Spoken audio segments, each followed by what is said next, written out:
Assalamualaikum warahmatullahi wabarakatuh. Anak-anak, apa kabarnya kalian? Semoga semuanya sehat dan selalu dalam lindungan Allah Subhanahu wa taala. Anak-anak, pada video kali ini Ibu akan menjelaskan mengenai struktur atom. Ya, bab yang akan kita bahas di sini adalah terkait dengan partikel dasar penyusun atom, nomor massa, isotop, isobar, isoton, kemudian notasi atom. Sedangkan untuk konfigurasi elektron dan perkembangan teori atom mekanika kuantum itu akan dibahas pada video berikutnya. Baik, kita akan langsung saja masuk ke partikel dasar penyusun atom.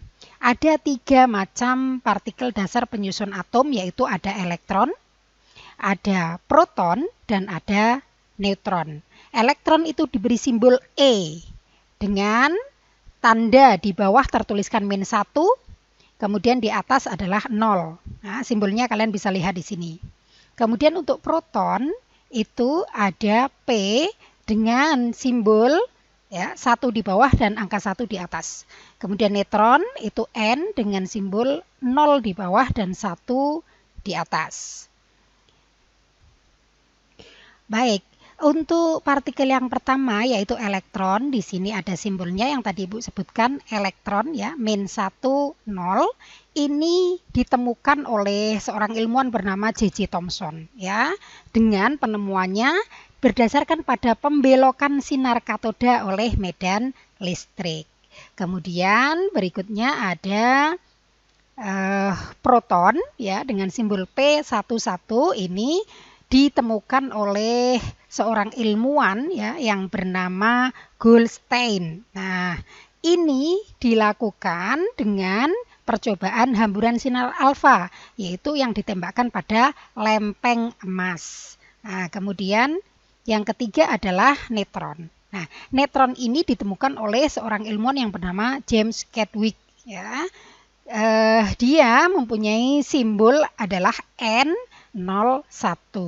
Nah, dari 3 partikel ini ada 1 partikel ya, ada inti atom. Bahwa kalian sudah tahu menurut Rutherford itu atom itu terdiri dari inti atom dan elektron yang bergerak mengelilinginya. Nah, itu inti atom ditemukan oleh seorang ilmuwan yang bernama Rutherford, sehingga yang dikenal sebagai bapak inti atom itu Rutherford. Begitu anak-anak, kemudian kita akan masuk yang tadi adalah pengenalan dari partikel penyusun atom dengan nomor simbolnya dan penemunya. Sekarang kita masuk ke nomor atom, nomor massa, isotop, isobar, isoton. Nah, nomor atom ini. Nomor atom itu diberi simbol Z. Ya, sebenarnya simbol ini bebas, tetapi karena ini sudah seperti kesepakatan, maka nomor atom itu biasa kita simboli Z. Ya. Nomor atom itu sama dengan jumlah proton. Ya. Kemudian ini yang terpenting. Pada atom netral, jumlah proton itu sama dengan jumlah elektron. Ingat ya, jumlah proton itu sama dengan jumlah elektron. Nah, kemudian untuk ion ini yang berbeda. Ya, jumlah elektron itu sama dengan jumlah proton dikurangi muatan. Ya, atau dengan kata lain nomor atomnya ya, karena jumlah proton itu sama dengan nomor atom dikurangi muatannya. Ini jika ionnya positif. Ya. Tetapi jika ionnya negatif, justru jumlah elektron itu merupakan jumlah proton ditambah muatan. Kok bisa seperti itu? Karena ketika suatu ion itu bermuatan negatif atau atom itu bermuatan negatif disebut ion negatif, maka artinya dia elektronnya banyak kan gitu.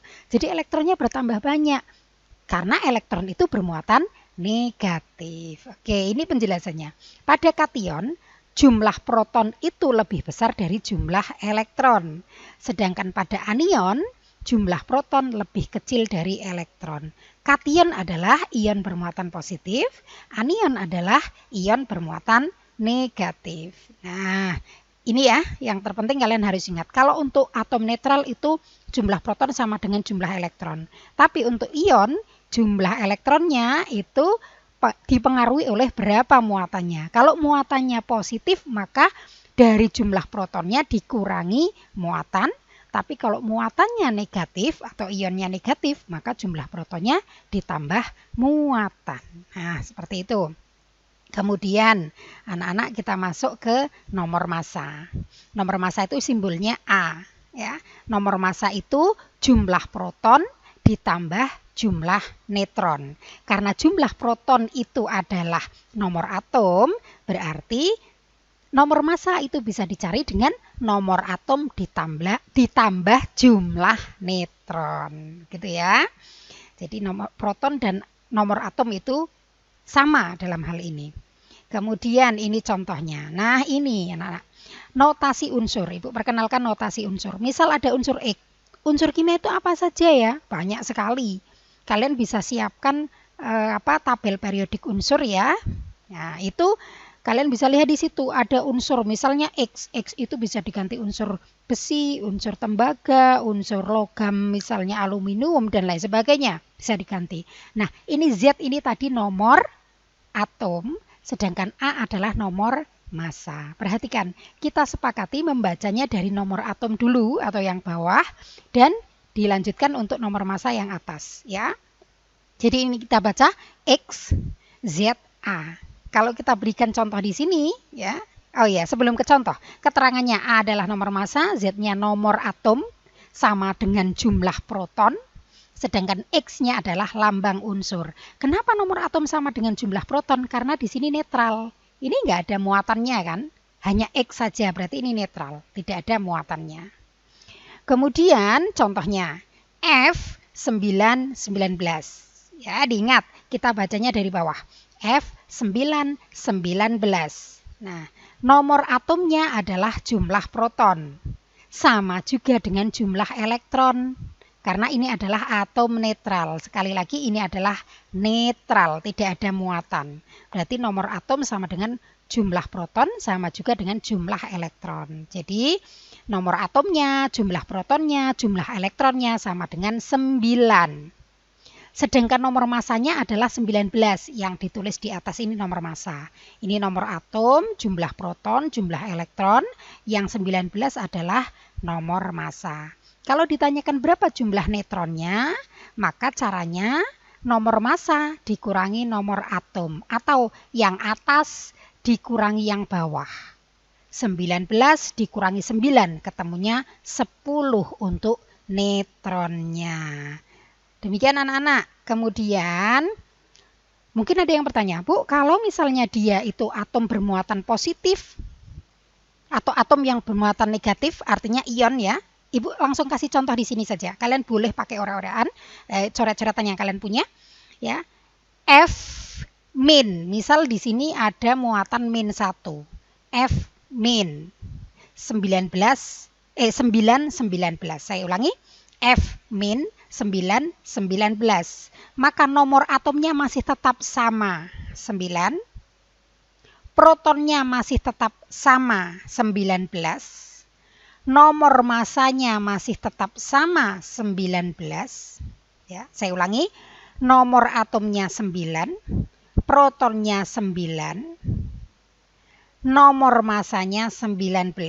Yang berbeda adalah karena ini tadi misalnya F min, yang berbeda adalah jumlah elektronnya. Kalau bermuatan negatif itu berarti jumlah elektronnya bertambah sesuai dengan muatannya. Tadi nomor atomnya 9 ditambah minnya 1 berarti jadinya 10. Maka elektron untuk F min adalah 10.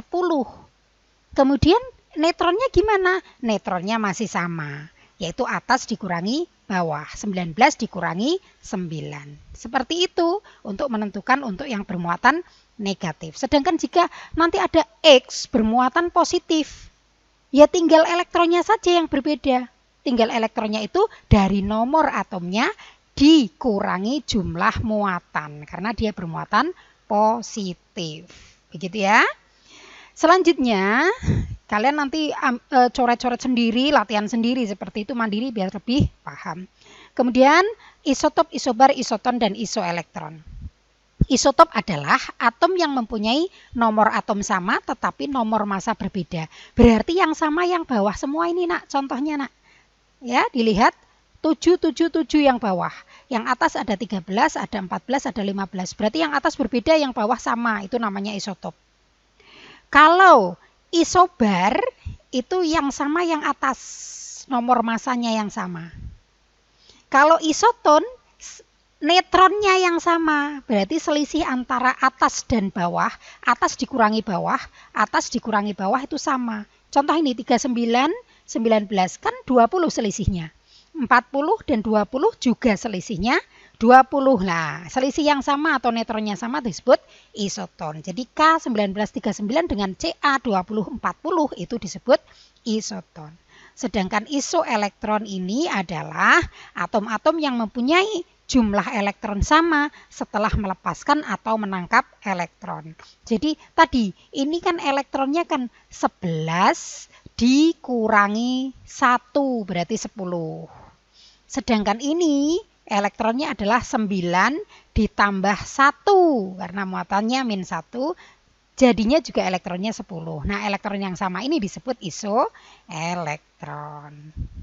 Terakhir yang akan kita bahas adalah massa atom relatif. Massa atom relatif merupakan perbandingan massa suatu atom terhadap massa atom C12. Ya. Contoh, oksigen di alam terdiri dari 3 isotop dengan kelimpahan sebagai berikut. Ini kelimpahannya. O816, O817, O818. Ini lihat anak, ini contoh dari isotop ini, nomor atomnya sama semua. Kelimpahannya di alam ini. Yang O816 99,76 dan seterusnya. Ini kelimpahannya dalam persen. Maka bagaimana cara menghitung massa atom relatifnya atau AR-nya? Massa atom relatif itu AR, kalau massa molekul relatif itu MR. Nah, MR-nya nanti dibahas lebih lanjut. Yang ini AR dulu. AR dari unsur oksigen dengan data di atas itu berapa? Caranya adalah AR sama dengan prosentasinya dikalikan massanya. Prosentasinya dikalikan massa. Ini kan prosentasinya 99,76 kali 16. 0,04 kali 17. Ini 0,20 kali 18. Semuanya ditotal dibagi 100. Maka ketemu 16,004 dibulatkan menjadi 16. Maka AR-nya untuk O adalah 16. Massa atom relatifnya dari O, yang ini kan beda-beda. Tapi massa atom relatifnya adalah 16. Ingat, massa atom relatif merupakan perbandingan massa suatu atom terhadap atom C12. Ini rumus yang aslinya seperti ini. Kalau tidak ada isotop atau kelimpahannya, pakainya rumus yang ini. Tapi kalau ada kelimpahannya bisa pakai rumus yang perhitungan yang tadi Ibu jelaskan. Jadi kenapa kok C12 ini yang terpenting? Karena C12 itu merupakan unsur standar sejak awal penemuannya, ya. Sama seperti kita menghitung ini ada kita ini berat badannya 50 kg misalnya. Dari mana kok tahu? Lah karena ada standarnya 1 kg itu seperti itu beratnya gitu ya. Bandul 1 kg itu sudah disepakati sebagai standar massa. Nah, ini sama untuk atom atau unsur itu standar massanya adalah atom C12. Demikian anak-anak, semoga bermanfaat dan bisa diikuti. Ibu harapkan setelah ini kalian bisa berlatih mandiri ya, agar bisa lebih memahami ini. Terima kasih atas perhatiannya. Ibu akhiri, Assalamualaikum warahmatullahi wabarakatuh.